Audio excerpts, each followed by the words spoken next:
En fait, moi, je pourrais commencer de cette manière,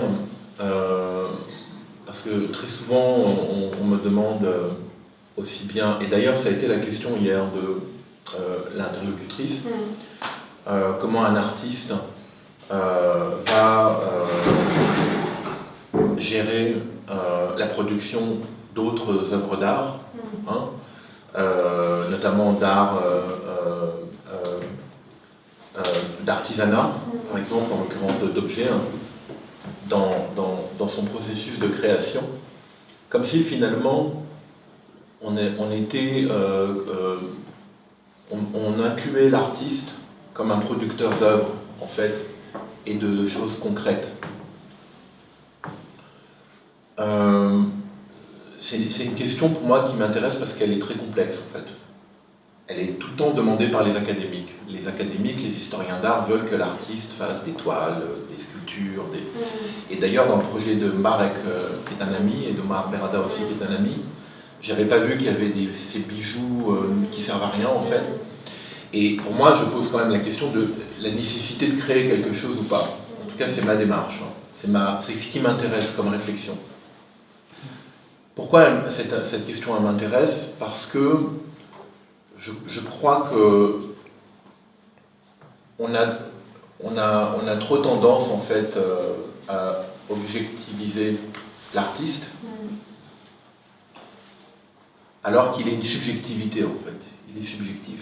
Et là, je vais vous faire peut-être plaisir, en tout cas aux habitants de Rabat, parce que je vais citer un psychanalyste de Rabat, que je dois voir demain d'ailleurs, qui est un ami, qui s'appelle Jalil Bennani, et qui écrit dans son livre Le corps suspect, c'est une étude faite de migrants, travailleurs immigrés dans les années 70 en France, algériens, marocains.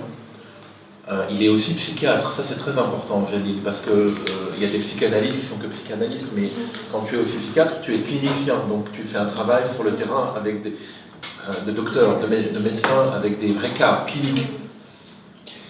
Et cette parenthèse, elle est importante parce que c'est exactement comme ça que je travaille en fait. Là, je vous mets vraiment dans ma manière de travailler mes recherches.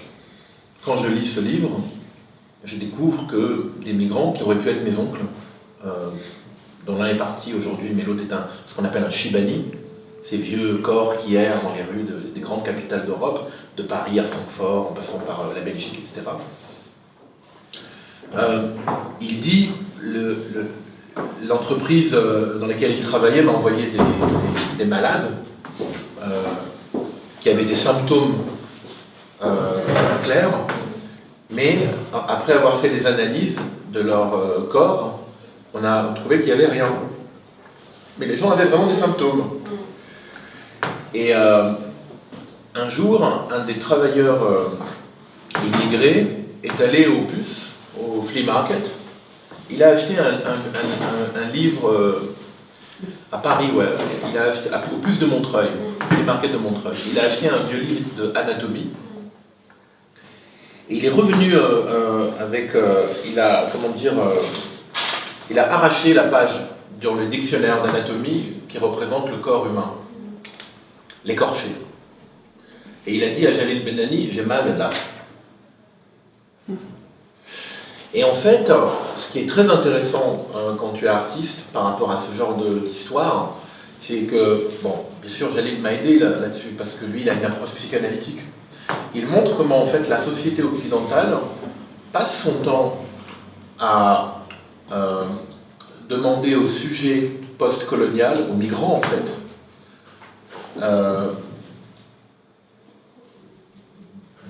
d'être subjectif, d'avoir une subjectivité, mais elle passe son temps à l'objectiviser en fait. Puisque ce corps du migrant, quand il arrive, il est, dans 98% des cas, des gens non éduqués, un corps qui va, pour les hommes et les femmes, avoir une seule manière d'entrer dans le corps social du pays, qui est le travail du corps. On ne parle même pas de la prostitution. On parle déjà du travail harassant des hommes dans les chantiers, etc., des femmes, ma femme de ménage, etc. Donc le corps du migrant est un corps objectivisé par la société d'accueil. Or, la société, en permanence, se dit, mais pourquoi vous nous parlez d'islam, pourquoi ceci? Libérez-vous. Elle leur demande d'être subjectifs, mais en permanence, elle les objectivise.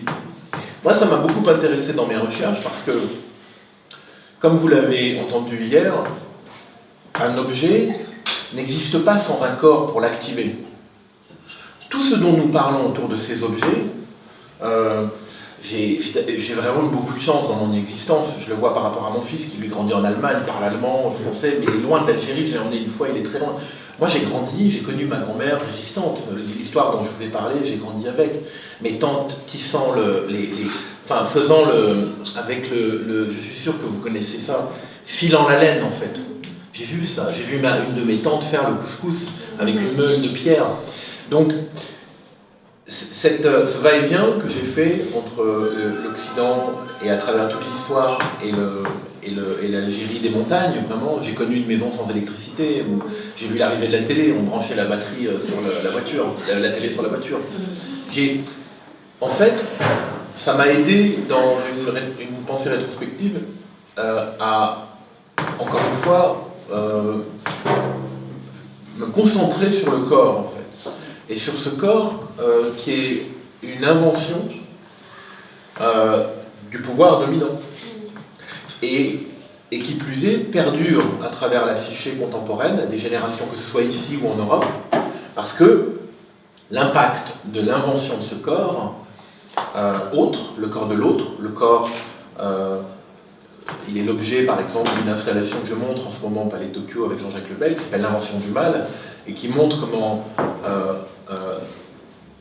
la France est de très loin en fait la culture intellectuelle qui a inventé un genre qu'on appelle l'orientalisme, et qui est donc a inventé, qui a vraiment fait une sorte qui a inventé une religion en fait, qui est celui de l'homme blanc moderne supérieur et des autres. Sexualisé bien sûr, c'est-à-dire l'homme noir sexualisé et sauvagisé, j'ai envie de dire. Bon, l'homme noir anthropophage, l'arabe à la fois noble, le guerrier, mais fourbe, violent, l'asiatique tortionnaire, enfin. Il y a toute cette invention des clichés qui n'est pas faite sur une toile de Eugène Delacroix lorsqu'il arrive au Maroc, qu'il descend dans la rue et il écrit à Eugène Delacroix, il dit « Je pense que je suis en train de voir ce qu'a pu être Rome ». Plus tard, il va à Alger et il peint les femmes d'Alger. Les femmes d'Alger dans leurs appartements. Encore une fois, le corps enfermé, le corps confiné en fait. Le corps de l'autre pour le colon, il est enfermé à la maison. Il est soumis. Et en fait, Delacroix c'est le premier, c'est un immense artiste, moi j'aime beaucoup Eugène Delacroix, vont lui succéder les orientalistes, Horace Vernet, Gleyre, Jérôme, etc. Mais si on regarde toute ce que Édouard Saïd a développé justement sur l'orientalisme, c'est qu'il va avoir un courant artistique qui va créer, durant tout le XIXe siècle, le rapport que l'occidental a avec l'autre, jusqu'à aujourd'hui. Et après, le mouvement orientaliste est un mouvement un peu élitiste, qui concerne notamment l'armée coloniale, en particulier Horace Vernet, qui va peindre la bataille de Constantine, la prise de la Smala d'Abdelkader, la bataille d'Isly, toutes les grandes batailles de l'expansion coloniale, qui sont jusqu'à aujourd'hui à Versailles, dans les palais à Versailles, mais cachées. Elles sont recouvertes, on ne les voit pas. Si vous allez à Versailles, vous demandez à les voir, elles sont derrière des murs. Je parle de tableaux qui font 4,5 mètres de hauteur et 21 mètres de long. Ce sont vraiment des objets qui avaient pour but de créer un impact tellement grand qu'ensuite lui ont succédé à ces orientalistes la presse, les médias. Les médias qui, toute la fin du XIXe siècle, c'est l'objet de cette œuvre, et je vais terminer très vite là-dessus, montrer en couverture cet autre racisé, caricatural. Le corps est partout en fait, même quand il n'est pas là. Et ce qui m'intéresse, c'est que, pour revenir justement à notre sujet, c'est qu'en fait, en le rendant si visible que ça avec des clichés, la colonisation en fait a rendu invisible le corps de l'autre. En fait, le corps de l'autre, en Occident, est invisible. Si vous regardez dans tous les médias européens, si vous regardez dans tous les médias européens, il y a très peu de Noirs, il y a très peu d'Arabes. Le corps de l'autre n'est pas représenté, en fait. Il n'est pas en tout cas, il ne correspond pas à la place qu'il a vraiment. Au contraire, lorsqu'il est présent, très souvent, il est humilié, caricaturé comme étant un voyou, un voleur, une prostituée, une femme battue. Enfin, c'est toujours à travers une dialectique caricaturale. Là, je cite une journaliste algérienne avec qui je travaille, qui a créé son média qui s'appelle Parole d'honneur, Louisa Yousfi, et qui fait un gros travail dessus. Mais pour revenir à cette histoire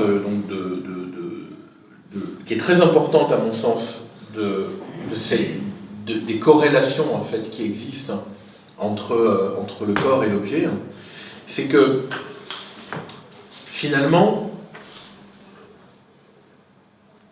ce qui va être, à mon sens, et ce qui me paraît intéressant dans le projet Bauhaus, c'est que par extension, toute extension de ce corps invisible, objectivé comme un objet cliché ou pas du tout visible au Parlement, etc., des minorités, c'est qu'en fait, la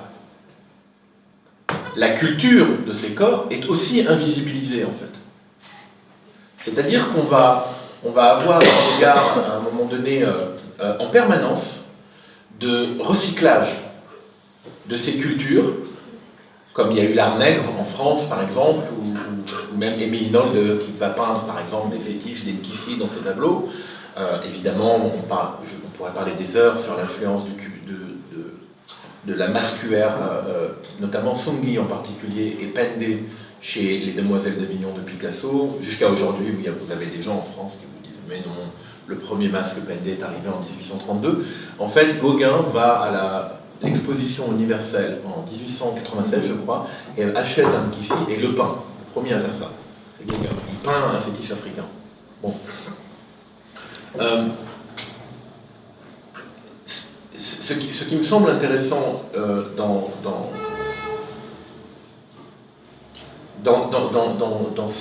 le facteur incarné par ce concept du corps, c'est qu'en fait il mène à beaucoup de choses, si ce n'est à tout. Tout à l'heure, il a été évoqué justement la question des bidonvilles. Les bidonvilles, par exemple, je me souviens d'un texte qui m'avait beaucoup marqué, et j'en ai parlé avec son biographe, Richard Klein, de Roland Simonet, en fait, qui était d'ailleurs au Maroc, je crois, qui est natif de l'Algérie, de Biar, ou en Algérie, je ne me souviens plus, mais qui observe, on vient lui rapporter sur un chantier, que des ouvriers volent du matériel. Et il ne comprend pas pourquoi ils prennent tous les jours. Et il va, plusieurs mois après, suivre ces ouvriers, voir ce qu'ils font de ce matériel. Et il découvre, à quelques kilomètres du chantier, une ville, en fait, en bidonville. Et Roland Simonet, qui était le plus jeune étudiant de Le Corbusier, encore influencé par le dogme du modulor, va prendre les mesures, va demander aux gens « est-ce que je peux rentrer ?» Il va mesurer les bidonvilles, l'intérieur des bidonvilles, en fait. Et les dimensions correspondent à celles du modulor. Donc, en fait, le corps, l'architecture, c'est le corps. Totalement. Vous-même, vous habitez vos corps. Nous ne sommes pas les corps que nous voyons. Ce n'est pas le corps de Kader Attia. Kader Attia, c'est l'esprit de Kader. Marion, ce n'est pas son corps. Marion, c'est l'esprit de Marion. Je suis convaincu, je sais que c'est anti-Descartes, mais qu'il y a une sorte quand même... D'ailleurs, Foucault en a beaucoup parlé dans un texte qui s'appelle le corps utopique. Il cite Marcel Proust, notamment, qui est les yeux fermés en train de se réveiller, et il dit ce moment extraordinaire où vous vous réveillez, c'est l'été, vous êtes vraiment reposé, mais vous avez encore les yeux fermés, et dès que vous ouvrez les yeux, vous êtes prisonnier de cette prison, en fait. C'est qui va vous suivre partout, en fait. Et moi, j'aime bien cette histoire de l'esprit du corps à l'espace, en fait. Ces deux dialogues corrélatifs, encore, où, à mon avis, on doit réfléchir parce qu'on est éternellement dans ce schéma. Et si vous voulez, c'est pour cela que quand je travaille, que ce soit avec des bijoux, que ce soit avec des sacs plastiques vides, que ce soit en reconstituant les toits de bidonville, que ce soit avec le film Réfléchir à la mémoire, qui traite justement de ces membres absents, et un phénomène assez incroyable. On perd un bras et le cerveau vous dit qu'il est toujours là, en fait. Et pour ceux qui ne l'ont pas vu, c'est un film qui fait le parallèle entre ce phénomène chirurgical et les grands traumatismes des sociétés. L'Holocauste, l'esclavage, le génocide au Rwanda, la colonisation, ce qui marque les grandes sociétés en fait, les grandes civilisations, ces amputations. Et voilà, je crois qu'en tout cas, dans le champ de mes recherches, si j'avais à donner une sorte de point de départ qui m'intéresse beaucoup, c'est toujours d'essayer de partager avec le public une manière peut-être un peu plus élaborée de comprendre le monde en fait. Parce que je trouve qu'on vit dans un monde où il y a un manichéisme continu. Les choses sont présentées comme étant ou bien ou mal, ou concret, ou abstrait, ou virtuel, ou réel, alors qu'en fait, tout va ensemble. En fait. Il y a la polarisation, elle n'est pas possible. En fait. Mais je crois que tout est ambivalent. En fait. Et je retrouve ça effectivement dans les objets. Le corps absent, pour moi, dans les objets, c'est comme je disais hier, la patine, l'usure, l'usage. Je suis toujours émerveillé devant un objet que je ne comprends pas, en fait. En me disant, mais à quoi sert cet objet? Et je suis sûr que vous aussi, si je vous mets un objet et vous êtes face à un objet qui plus est que vous trouvez intéressant esthétiquement parlant, j'avais vu une fois, en parlant d'archéologie, une petite pierre avec un trou, et une pierre un peu, pas cylindrique, mais une sorte de cylindre aplati avec un trou, et je me dis, mais qu'est-ce que c'est que cet objet? En fait, c'était un pendentif. Vous voyez, donc pour décorer, quoi. Donc, un bijou du néolithique, c'est absolument extraordinaire. Donc, en fait, cette histoire de corps, je ne sais pas comment, peut-être, ça ne veut pas dire dans ma pratique qu'il va être visible, hein, mais quand je montre, par exemple, les pièces de monnaie qui représentent les symboles des pouvoirs coloniaux, je me dis, qu'est-ce qui s'est passé dans l'esprit des gens qui les ont non seulement utilisés, et les gens qui les ont vus aussi. Parce qu'on peut tout vous raconter, oui, mais alors, j'ai entendu aussi tout et n'importe quoi sur la présence de ces symboles. Mais ce qui m'intéresse dans l'art en général et dans la dimension, comment dire, énigmatique des choses, c'est justement lorsqu'elles soulèvent des questions qui nous permettent de mieux comprendre en fait finalement le monde dans lequel nous vivons et forcément donc de faire une généalogie de ce que l'on regarde parce qu'il y en a toujours eu mais qu'on a malheureusement totalement oublié du fait de l'amnésie de notre époque. Voilà un peu ce que je voulais dire pour